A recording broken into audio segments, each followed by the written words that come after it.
Good morning to all of you. Myself Madhu Trivedi. Now we will discuss about disaster management. In this video, we will talk about crowd management which is related to man made disaster. ये जो topic है crowd management, ये related है किससे? Man made disaster से। तो हम देखेंगे कि क्राउड मैनेजमेंट के बारे में हम बात कर रहे हैं। क्राउड मतलब होता है भीड़, मतलब बहुत सारे लोग एक साथ कहीं अगर फंस जाते हैं तो ऐसी सिचुएशन में उस समय क्या मैनेजमेंट होना चाहिए। तो इन सारी चीज़ों को डिजास्टर मैनेजमेंट में हम समझेंगे। देखते हैं कि हम बहुत सारे लोग भारत में भीड़ की वजह से मर जाते हैं। जैसे कोई फॉर एग्जांपल कोई भी अगर प्रोग्राम होता है तो अगर वहाँ 5 लाख या 10 लाख लोग आ गए तो क्या होगा, वहाँ निश्चित डेफिनेटली कुछ ना कुछ ऐसी बातें होती हैं जिसकी वजह से बहुत सारे लोग मर जाते हैं। क्यों? क्योंकि वहाँ बहुत ज़्यादा भीड़ होती है, उसका प्रॉपर मैनेजमेंट नहीं हो पाता है, इसीलिए। तो उसी को हम समझेंगे क्राउड मैनेजमेंट। तो ये मैन मेड डिजास्टर है, क्योंकि इसमें कोई ऐसी बात तो है नहीं कि नेचुरल डिजास्टर है। हाँ, ये तो मैन मेड डिजास्टर है, क्योंकि अगर इसमें प्रॉपर मैनेजमेंट हुआ होता या कम लोगों को बुलाया होता कहीं भी किसी भी प्रोग्राम में, तो फिर ये क्राउड में बहुत सारे लोगों के मरने की ऐसी ऐसी कोई डिजास्टर्स नहीं होती। एक जैसे मैन मेड डिजास्टर्स में तो बहुत सारे डिजास्टर्स आ सकते हैं, तो मैंने कुछ एग्जांपल्स देखे हैं क्राउड मैनेजमेंट।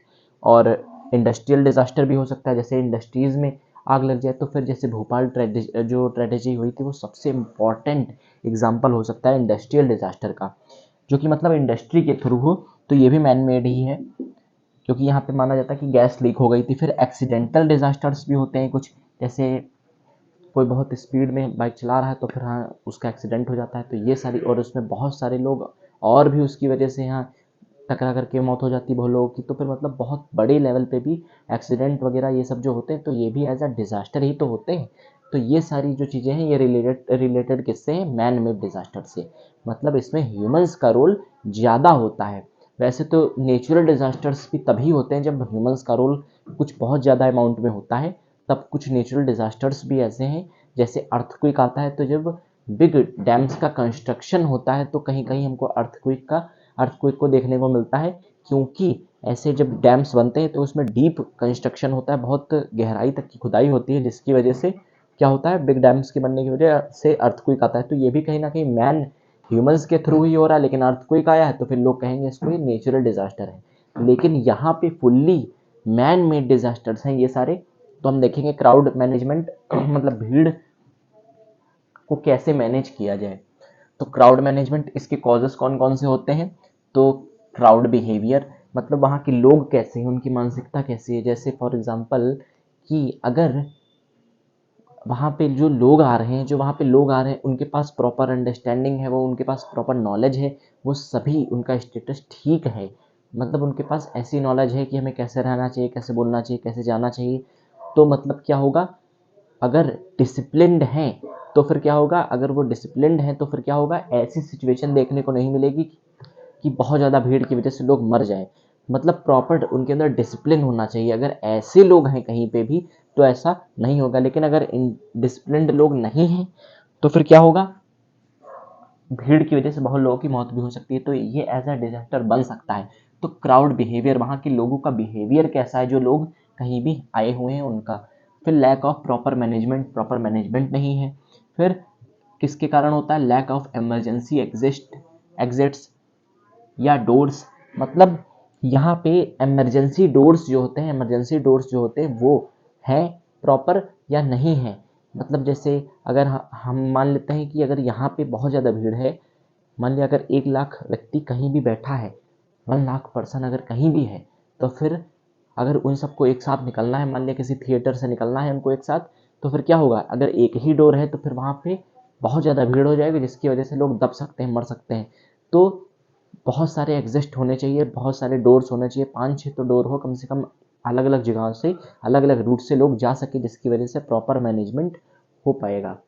तो लैक ऑफ इमरजेंसी एग्जिट, फिर या डोर्स, फिर और भी बहुत सारे कारण हो सकते हैं, जैसे फायर है, आग कहीं लग जाए तो अफरा तफरी मच जाती है। फिर इलेक्ट्रिसिटी इलेक्ट्रिसिटी चली जाती है तो भी यहाँ बहुत जगहों पे देखने को मिलता है अफरा तफरी। फिर अर्थक्वेक है, या फिर बहुत सारे नेचुरल डिजास्टर्स की वजह से भी लोग भीड़ में दब के मर जाते हैं। अर्थक्वेक है ड्यू टू टेररिज्म एक्टिविटीज़, मतलब कुछ टेररिज्म एक्टिविटीज़ भी अगर होने वाली, मान लिया कह देते हैं कि कहीं पे कोई भी बॉम्ब है तो फिर क्या होगा, तो वो रिलेटेड किससे होगी, टेररिज्म एक्टिविटीज़ की इससे रिलेटेड वो चीज़ होगी, तो क्या होगा, तो भी बहुत ज़्यादा अफरा तफरी मच जाएगी और क्या होगा, क्राउड जो भीड़ होगी उसको, उसकी लाइफ जो है उसकी जाने का खतरा रहेगा। तभी मतलब वो भी वहाँ पे भी डिज़ास्टर की तरह हमको वो क्राउड जो है देखने को मिलेगी। तो बहुत सारे कारण हो सकते हैं भीड़ की, मतलब क्राउड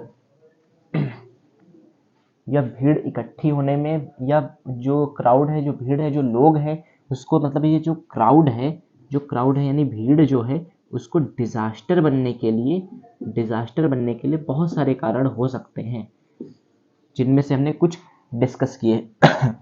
अब एनडीए में गाइडलाइंस कौन कौन सी हो सकती हैं, तो हम देखेंगे कुछ गाइडलाइंस हैं, तो देखेंगे जो सब में अप्रॉक्सीमेटली वही सारी गाइडलाइंस हैं।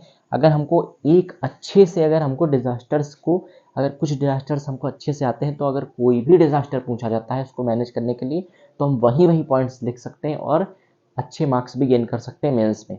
तो हम देखेंगे कि एनडीए में गाइडलाइंस क्या कहती हैं।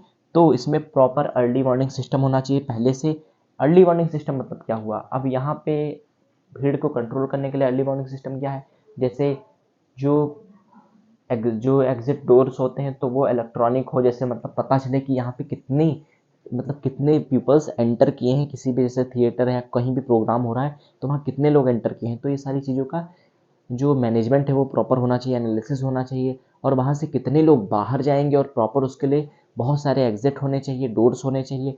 तो इन सारी, मतलब अर्ली वार्निंग सिस्टम यही तो हो सकते हैं कि प्रॉपर एग्जिट हो, डोर्स हो, ये सारी चीज़ें। फिर मतलब अगर ऐसा कुछ सिचुएशन हो जाती है कि भीड़ बहुत ज़्यादा इकट्ठी हो गई, जिसकी वजह से कुछ ऐसी कंडीशन हो जाए जिसकी वजह से वो डिज़ास्टर बन जाए, तो उसके लिए पहले से प्रॉपर प्लानिंग होनी चाहिए। जैसे कि मान सकते हैं जैसे कहीं आग लग जाए तो उसके लिए प्रॉपर सिलेंडर वगैरह होने चाहिए। तो इन सारी चीज़ों को देखते हुए अर्ली वार्निंग सिस्टम्स हमारे पास होने चाहिए। फिर रिस्क एनालिसिस, प्रॉपर हमको एनालिसिस होना चाहिए कि कितना खतरा हो सकता है। फिर प्रॉपर प्लानिंग, वही सारी चीज़ें। तो ये प्री डिजास्टर अप्रोच है, मतलब कि पहले डिजास्टर से, मतलब अभी डिजास्टर हुआ नहीं है उसके पहले हम सावधान रहे, तो ये प्री डिजास्टर अप्रोच है एनडीए में गाइडलाइंस की। फिर अब ड्यूरिंग डिजास्टर हम क्या कर सकते हैं कि ऑब्जर्वेशन एंड मॉनिटरिंग, मतलब बहुत ज़्यादा मान लिया भीड़ है और एक साथ निकल रही है, तो फिर उस समय क्या होना चाहिए क्राउड मैनेजमेंट को लेकर के, कि प्रॉपर ऑब्जर्वेशन हो रहा हो कि कैसे लोग वहाँ से जा रहे हैं, उनका बिहेवियर कैसा है। फिर मॉनिटरिंग, उसको लगातार मॉनिटर करा जा रहा हो, और फिर कम्युनिकेशन, लोगों से बात हो रही हो। जैसे मान लिया जब कोई भी नेचुरल डिजास्टर्स आते हैं तो प्रॉपर कम्युनिकेशन की ना होने की वजह से, जैसे अर्थक्वेक आया या फ्लड्स आई, तो फिर क्या होगा, बहुत सारे लोग एक दूसरे से कम्युनिकेट नहीं कर पाते हैं, क्योंकि जो सिग्नल्स होते हैं वो भी प्रॉपर नहीं मिल पाते हैं। तो कम्युनिकेशन सिस्टम उस समय बढ़िया होना चाहिए, अच्छा होना चाहिए, जिसकी वजह से लोग एक दूसरे से कम्युनिकेट कर पाए, जिससे लोगों की जान बचाई जा सके। फिर अल्टरनेटिव्स डोर, मतलब बहुत सारे डोर्स होने चाहिए। तो ये हो गई ड्यूरिंग डिजास्टर अप्रोच। फिर अब मैंने बताया कि इंडस्ट्रियल डिजास्टर्स, एक्सीडेंटल डिजास्टर, मैं बात करूंगा इंडस्ट्रियल डिजास्टर की थोड़ा एक वीडियो में। फिर अब ये, क्योंकि अब ये पार्ट 10 है, डिजास्टर मैनेजमेंट का बहुत ज़्यादा इसमें क्लासेस नहीं होंगी, डिजास्टर मैनेजमेंट एक छोटा सा सब्जेक्ट है, तो फिर ये जो इसमें ऐसी कुछ चीज़ें थी जिनको डिस्कस करना जरूरी था, वो सारी मैंने चीज़ें डिस्कस करी। मेंस के पर्सपेक्टिव से डिजास्टर तो कोई भी हो सकता है, लेकिन जो कॉन्सेप्ट हैं, जो पॉइंट्स हैं, वो लगभग सारे के सारे सेम होते हैं। क्योंकि हम जब ज्योग्राफी में, जैसे फॉर एग्जांपल, जब हमको पता होगा कि लैंडस्लाइड होते क्या है, तो अगर वो हो ना, तो ये सारी चीज़ें तो हम किस में पढ़ लेते हैं, ज्योग्राफी में। तो जो हमको कॉजेस पता है और पता है कि वो डिजास्टर होता क्या है, मतलब जैसे अर्थक्वेक आया तो अर्थक्वेक हमको पता ही नहीं होता क्या है, कि जब अर्थ है वो हिल रही है, शेकिंग कर रही, तो फिर हाँ हमको पता ही नहीं अर्थक्वेक हो रहा है, तो हम भागे ही ना। तो ये सारी चीज़ें, मतलब पहले से लोग अवेयर हो। तो अवेयर हम कहाँ पे होंगे, तो हम जब ज्योग्राफी पढ़ेंगे तो वहाँ डिजास्टर्स के बारे में, या जो बहुत सारी एक्टिविटीज़ हैं, अर्थक्वेक है, लैंडस्लाइड है, तो इन सारी चीज़ों के बारे में हम समझेंगे ज्योग्राफी में। इसमें क्या करेंगे, उसी चीज़ को हम मैनेज करेंगे। बस यही है disaster management. Thank you, have a nice day, please take a screenshot.